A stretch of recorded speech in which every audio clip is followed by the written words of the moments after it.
Hayotingizdan norozi bo'lishlikka sabab 4 ta bo'lsa, hayotingizdan rozi bo'lishlikka sabab 40 ta. Faqat qarashni bilmaysizda qaysi tomonga. Dunyo ishlarida sizdan ko'ra holi xarobroq odamga qarang.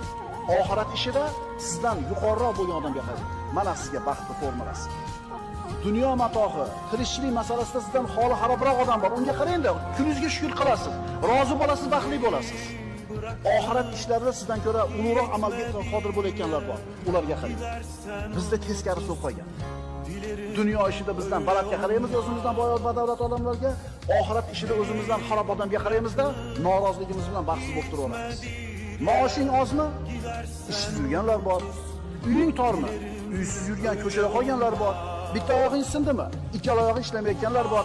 Arabada o'tirasan yura olmasdan, komada yotganlar bor. Qaraganda dunyoda sendan ko'ra holi xarobroq bo'lgan, dunyo matohida holi xarob bo'lganlar bor.